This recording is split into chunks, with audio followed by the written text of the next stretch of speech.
Baik, saya Novia Aya Sofia, NIM 51, akan melanjutkan materi selanjutnya mengenai mekanisme evaluasi program pendidikan. Nah, sebelum ke mekanisme, yang pertama ada komponen evaluasi pendidikan. Dalam evaluasi pendidikan, ada 4 komponen yang saling terkait dan merupakan suatu kesatuan yang tidak terpisahkan. Yang pertama ada pengukuran. Pengukuran adalah suatu kegiatan membandingkan sesuatu dengan satuan ukurannya. Yang kedua ada penilaian. Penilaian merupakan suatu proses menilai. Menilai adalah mengambil suatu keputusan terhadap sesuatu dengan ukuran baik buruknya. Penilaian bersifat kualitatif. Yang ketiga ada evaluasi. Evaluasi diartikan penilaian dalam bidang pendidikan atau penilaian mengenai hal-hal yang berkaitan dengan pendidikan. Nah, evaluasi ini mempunyai prinsip-prinsip evaluasi diantaranya yaitu kontinuitas, komprehensif, adil dan objektif, kooperatif, praktis, dan mudah digunakan. Kontinuitas ini merupakan evaluasi dilakukan secara terus-menerus, sedangkan komprehensif yaitu keseluruhan aspek harus dievaluasi, adil dan objektif yaitu berlaku adil dan tidak pilih kasih. Yang keempat adalah kooperatif yaitu bekerja sama dengan semua pihak, dan yang terakhir praktis dan mudah digunakan. Nah, evaluasi ini merupakan fungsi formatif sangat bermanfaat sebagai umpan balik tentang proses pembelajaran yang telah dilakukan, sehingga melalui informasi dari pelaksanaan evaluasi formatif, guru akan selalu memperbaiki proses pembelajaran. Selanjutnya adalah tes dan non-tes. Tes dan non-tes ini dibedakan menjadi dua, yaitu teknik tes dan teknik non-tes. Teknik tes adalah merupakan suatu kenyataan bahwa manusia dalam hidupnya berbeda antara individu yang satu dengan individu yang lainnya. Adapun fungsi dari tes itu sendiri adalah sebagai alat ukur terhadap peserta didik, sebagai alat pengukur keberhasilan program pengajaran. Yang kedua adalah teknik non-tes. Teknik non-tes adalah teknik evaluasi yang biasanya digunakan untuk menilai aspek tingkah laku termasuk sikap, minat, dan motivasi. Selanjutnya adalah mekanisme evaluasi yang terdiri yang pertama ada perencanaan evaluasi. Nah, dalam melaksanakan suatu kegiatan tentunya harus sesuai dengan apa yang direncanakan. Yang perlu dilakukan dalam kegiatan evaluasi adalah membuat perencanaan. Nah, perencanaan ini penting karena apa? Karena akan mempengaruhi langkah-langkah selanjutnya, bahkan mempengaruhi keefektifan prosedur evaluasi secara menyeluruh. Nah, evaluasi ini mempunyai komponen-komponen perencanaan meliputi yang pertama ada menentukan tujuan penilaian. Yang dimaksud yaitu tujuan penilaian ini harus dirumuskan secara jelas dan tegas serta ditentukan sejak awal, karena menjadi dasar untuk menentukan arah ruang lingkup materi, jenis atau model, dan karakter alat penilaian. Tujuan penilaian jangan terlalu umum sehingga tidak menuntun guru dalam menyusun soal. Dalam penilaian hasil belajar ada 4 kemungkinan tujuan penilaian, yaitu untuk memperbaiki kinerja atau proses pembelajaran. Yang kedua, untuk menentukan keberhasilan peserta didik. Yang ketiga, untuk mengidentifikasi kesulitan belajar peserta didik dalam proses pembelajaran. Yang keempat, untuk menempatkan posisi peserta didik sesuai dengan kemampuannya atau penempatan. Komponen yang kedua yaitu mengidentifikasi kompetensi dan hasil belajar. Yang dimaksud kompetisi ini adalah pengetahuan, keterampilan, sikap, dan nilai-nilai yang direfleksikan dalam kebiasaan berpikir dan bertindak. Nah, peserta didik dianggap kompeten apabila dia memiliki pengetahuan, keterampilan, sikap, dan nilai-nilai untuk melakukan sesuatu setelah mengikuti proses pembelajaran. Dalam kurikulum berbasis kompetensi, semua jenis kompetensi dan hasil belajar sudah dirumuskan oleh tim pengembangan kurikulum.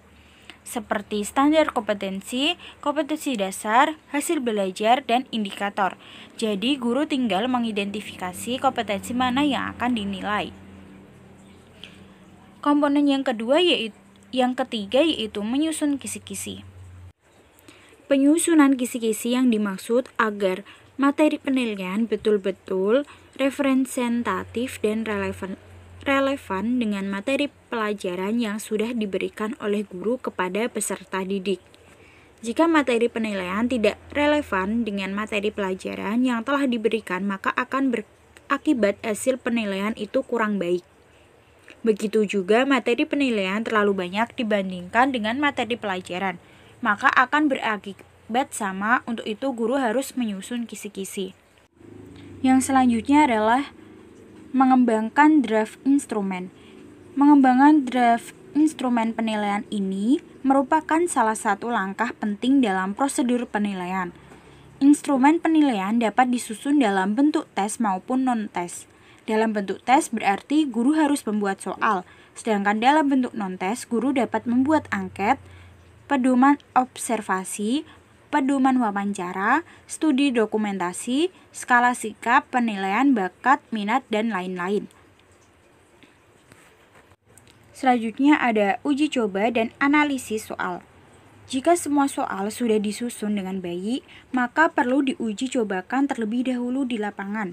Tujuannya apa? Tujuannya untuk mengetahui soal-soal mana yang perlu diubah, diperbaiki, bahkan dibuang sama sekali, serta soal-soal mana yang baik untuk dipergunakan selanjutnya. Dalam melaksanakan uji coba soal, ada beberapa hal yang harus diperhatikan, antara lain: yang pertama, ruangan tempatnya hendaknya diusahakan seterang mungkin.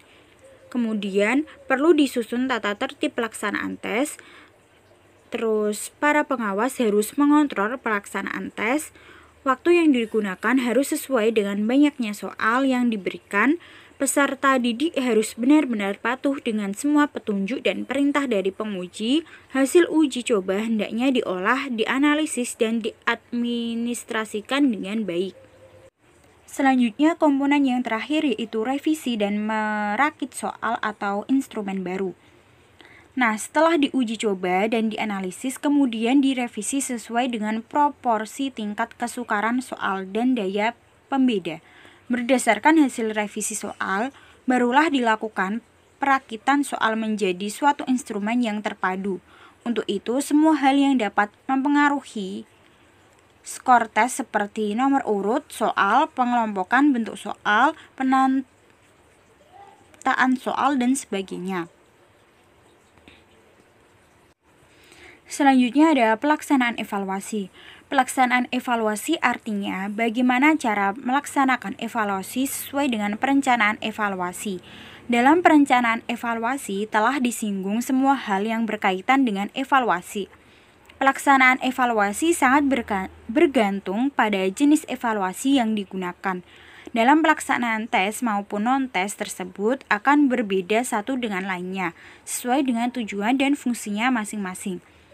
Nah, dalam pelaksanaan tes lisan misalnya, guru harus memperhatikan tempat tes diadakan. Tempatnya harus tenang, enak dipandang, dan tidak menyeramkan, sehingga peserta didik tidak takut dan gugup.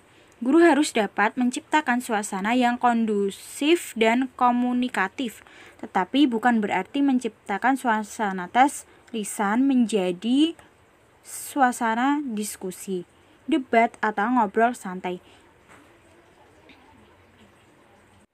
Tujuan untuk melaksanakan evaluasi ini adalah untuk mengumpulkan data. Ada beberapa hal yang memungkinkan timbulnya kesalahan-kesalahan dalam pengumpulan data, yaitu sebagai berikut. Yang pertama, kesalahan-kesalahan yang mungkin ditimbulkan karena kurang sempurnanya instrumen evaluasi. Kemudian, kesalahan-kesalahan yang mungkin ditimbulkan oleh kurang sempurnanya prosedur pelaksanaan evaluasi yang dilakukan. Kesalahan yang mungkin ditimbulkannya oleh kurang sempurnanya cara pencatatan hasil evaluasi. Selanjutnya adalah monitoring pelaksanaan evaluasi. Langkah ini dilakukan untuk melihat apakah pelaksanaan evaluasi pembelajaran telah sesuai dengan perencanaan evaluasi yang telah ditetapkan atau belum.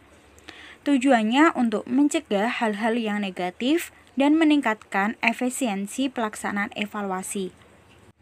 Monitoring ini mempunyai dua fungsi. Yang pertama, untuk melihat relevansi pelaksanaan evaluasi dengan perencanaan evaluasi. Yang kedua, untuk melihat hal-hal apa yang terjadi selama pelaksanaan evaluasi dilaksanakan. Selanjutnya adalah pengolahan data.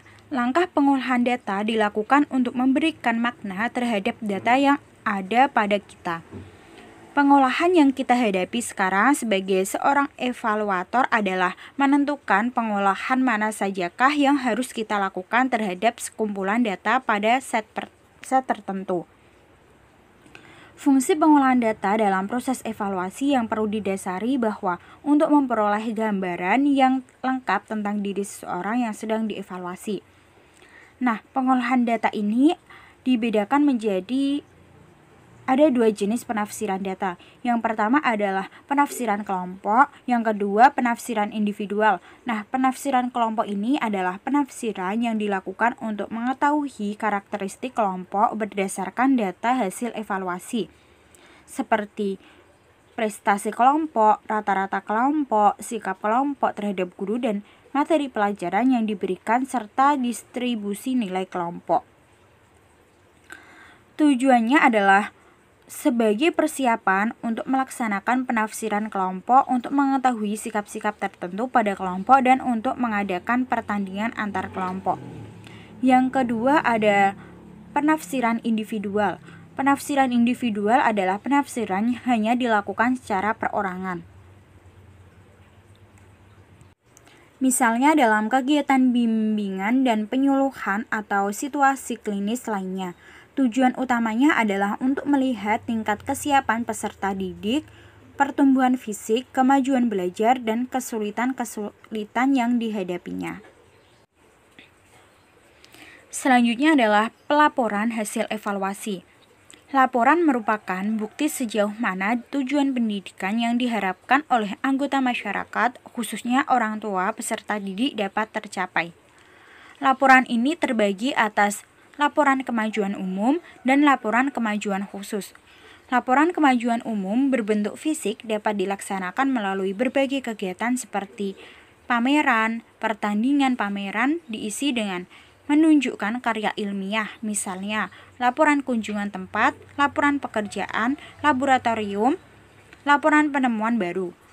Yang kedua, menunjukkan karya seni, seperti seni lukis, seni tari, seni drama, seni hasil karya, dan lain-lain. Kemudian berbentuk media, yaitu laporan dalam bentuk media cetak maupun media elektronik. Selanjutnya adalah laporan kemajuan khusus, yaitu bersifat pribadi. Laporan ditujukan khusus untuk orang tua peserta didik. Laporan ini disampaikan melalui pertemuan dengan orang tua peserta didik, buku laporan kemajuan atau buku rapot. Selanjutnya adalah penggunaan hasil evaluasi. Salah satu penggunaan hasil evaluasi adalah laporan. Laporan yang dimaksud untuk memberikan feedback kepada semua pihak yang terlibat dalam pembelajaran, baik secara langsung maupun tidak langsung. Secara umum terdapat 5 penggunaan hasil evaluasi untuk keperluan berikut. Yang pertama ada laporan penanggung-jawaban. Nah, laporan penanggung-jawaban dengan asumsi banyak pihak yang berkepentingan terhadap hasil evaluasi, oleh karena itu laporan ke berbagai pihak sebagai bentuk akuntabilitas publik. Yang kedua ada seleksi. Dengan asumsi setiap awal dan akhir tahun terdapat peserta didik yang masuk sekolah dan menempatkan sekolah pada jenjang pendidikan tertentu, di mana hasil evaluasi dapat digunakan untuk menyeleksi baik ketika masuk sekolah atau jenjang atau jenis pendidikan tertentu. Selama mengikuti program pendidikan, pada saat mau menyelesaikan jenjang pendidikan maupun ketika masuk dunia kerja. Yang ketiga ada promosi. Dengan asumsi prestasi yang diperoleh akan diberikan ijazah atau sertifikat sebagai bukti fisik setelah dilakukan kegiatan evaluasi dengan kriteria tertentu, baik aspek ketercapaian kompetensi dasar, perilaku, dan kinerja peserta didik. Selanjutnya ada diagnosis. Dengan asumsi hasil evaluasi menunjukkan ada peserta didik yang kurang mampu menguasai kompetensi sesuai dengan kriteria yang telah ditetapkan, maka perlu dilakukan diagnosis untuk mencapai faktor-faktor penyebab bagi peserta didik yang kurang mampu dalam menguasai kompetensi tertentu, sehingga diberikan bimbingan atau pembelajaran remedial. Bagi yang telah menguasai kompetensi lebih cepat dari peserta didik yang lain, mereka juga berhak mendapatkan pelayanan tindak lanjut untuk mengoptimalkan laju perkembangan mereka. Selanjutnya adalah memprediksi masa depan peserta didik. Tujuannya adalah untuk mengetahui sikap, bakat, minat, dan aspek-aspek kepribadian lainnya, serta dalam hal apa peserta didik dianggap paling menonjol sesuai dengan indikator keunggulan, agar dapat dianalisis dan dijadikan dasar untuk pengembangan peserta didik dalam memilih jenjang pendidikan atau karir pada masa yang akan datang. Materi selanjutnya yaitu implikasi evaluasi program pendidikan. Terbagi menjadi 3. Yang pertama ada desain program pembelajaran. Desain program pembelajaran ini juga terbagi lagi, yaitu yang pertama ada kompetensi yang akan dikembangkan. Salah satu aspek dari program pembelajaran yang dijadikan objek evaluasi adalah kompetensi yang akan dikembangkan, khususnya kompetensi dasar dari mata pelajaran yang bersangkutan. Di sini ada beberapa kriteria yang dapat digunakan untuk menilai kompetensi dasar yang akan dikembangkan, yaitu menunjang pencapaian kompetensi standar, kompetensi maupun kompetensi lulusan. Jelas rumusan yang digunakan, mampu mengembangkan dengan jelas perubahan tingkah laku yang diharapkan diri siswa, dan mempunyai kesesuaian dengan tingkat perkembangan siswa. Selanjutnya adalah strategi pembelajaran. Ada beberapa kriteria yang dapat digunakan untuk menilai strategi pembelajaran yang direncanakan. Yang pertama ada kesesuaian dengan kompetensi yang akan dikembangkan. Yang kedua, kesesuaian dengan kondisi belajar mengajar yang diinginkan. Yang ketiga, kejelasan rumusan terutama mencakup aktivitas guru maupun siswa dalam proses pembelajaran. Dan yang keempat, kemungkinan keterlaksanaan dalam kondisi dan alokasi waktu yang ada. Selanjutnya adalah isi program pembelajaran. Isi program pembelajaran yang dimaksud adalah pengalaman belajar yang akan disiapkan oleh guru maupun yang harus diikuti siswa. Ada beberapa kriteria yang dapat digunakan untuk menilai isi program pembelajaran, yaitu relevansi dengan kompetensi yang akan dikembangkan, relevansi dengan pengalaman murid dan lingkungan, kesesuaian dengan tingkat perkembangan siswa, kesesuaian dengan alokasi waktu yang tersedia, dan autentikan pengalaman dengan lingkungan hidup siswa. Yang kedua ada implementasi program pembelajaran. Selain desain program pembelajaran, proses implementasi program atau proses pelaksanaan pun perlu dijadikan objek evaluasi, khususnya proses belajar dan pembelajaran yang berlangsung di lapangan. Sedangkan kriteria yang dapat digunakan untuk mengevaluasi proses belajar dan pembelajaran yaitu konsistensi dengan kegiatan yang terdapat dalam program pembelajaran, keterlaksanaan oleh guru, keterlaksanaan dari segi siswa, perhatian yang diperlihatkan para siswa terhadap pembelajaran yang sedang berlangsung, keaktifan para siswa dalam proses belajar, kesempatan yang diberikan untuk menerapkan hasil pembelajaran dalam situasi yang nyata, pola interaksi antara guru dan siswa, dan kesempatan untuk mendapatkan umpan balik secara kontinu.